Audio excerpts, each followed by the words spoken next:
ژنان تەنیا نین، ژنان شۆڕژگێڕن، ژنان قارەمانن، ژنان بە شاخ و قارەمانن. ئەوەی شەها شۆڕشەکەی سەقلیش دەرکەوت وەکو ئەوان.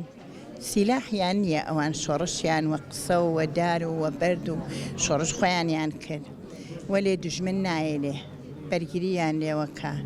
دژمن لەبان سەریانە، دژمن ئەو نەبوو فرسەت ئەگەڕێت باڵیان بگرێ و ئیعدامیان کە، لیان ئیعدامەکەن، لیان زندانەکەن، بە زاماری دەرمانیان ناکەن. منیش داوا لە ژنانەکەم، ژنی باشوور، چوار پارچەی کوردستان، چونکە ئێمە پارچەیەکین بوونەوە چوار پارچەی کوردستان یەک بگرن.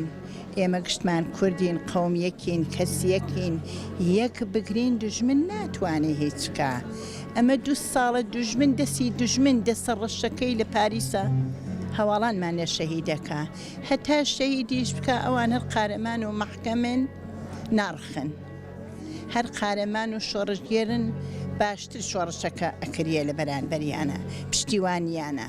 دژمن هیچ دژمن ئەو دەسەڕەشیانە ئەخەمەژێر پێڵاوەکان تۆ تۆرۆریست بۆ فرسەد ئەگەڕێ. ئێمە ئەشێ ئاگامان لە یەک بێ، ئێمە ئەشێ خۆشکەکانمان، کچەکانمان، دایکەکانمان. من وەک دایکی 2 شەهید ڕێناس و ڕێباز داوا ئەەکەم لە هەرچی ژنە پشتیبانی لە ژنەکان ڕۆژهەڵات بکەن. ژنانی ڕۆژهەڵات با تەنیا نەمێنن، ژنانی ڕۆژهەڵات هەڵنە شوێنێکە و هەڵنە باوەڕ بکە بێژم چی دژمن ها لە پشتزەریان. ئەوە یەکێکیان شۆڕشکەن 50 دانە هەن پشتزەریان.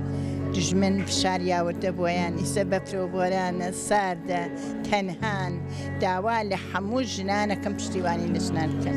ئێمە بەحس کاتی لە ئوروپاکەین بەحسی ڕۆشنبیری و ڕۆشنفکری و ئازادی و مافی ئینسانەکان، بەڵام هیچ مافێکی تیان نییە. هەواڵانی ئێمە هەرسێ هەواڵ ئێمە 9 ساڵ پێش لەمەوە بەر شەهید کران. بازم دوشمنی گەلی کورد و نەیارانی ژن کە بەعس لە ژنەکەی ژن کانگای ئازادیە و ئەوان بازم دوارە دەستیان کرد بە ترور لە پاریس و هەواڵانی ئێمەیان شەهید کرد.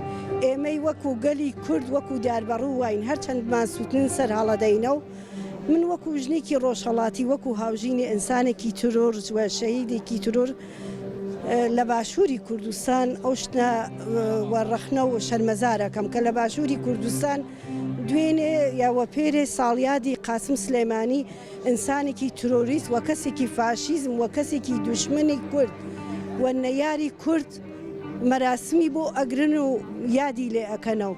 بەڵام بۆ ژنە تێکۆشەرێکی وەکو شەهید سەکینە و هاوڕێیەکانی، وەکو ئەو شەهیدانەی پاریس، وەکو ترۆرانی کە لە باشووری کوردستان ناکرا، بە ترس و لەرزە و لە شوێنەکانە ئێمە توانین ساڵیادیان کەینەوە. ئێمە ئەتوانین درێژەدەری ڕێگەی شەهیدان بین و هەروە کە لە ڕۆژهەڵاتی کوردستان ئەوانەی ئێمە ژنان بە تێکۆشانی خۆیان بەرەو ئازادی و ئازادی ژنجیان ئازادی، پس ئێمەش بەردەوام ئەبین لەسەر ژن ژیان ئازادی و بەردەوام ئەبین لەسەر هێڵی شەهید سەکینە کە لە زیندانە بەرخۆدانی کرد. کاتێ ئەسەد ئۆختای وە کاتێ ئەو شکەنجەگەرەکەی هات سینگی قەتکە، بەڵام ئەو لە بەرخۆدانی خۆی دەستی هەڵنەگرت.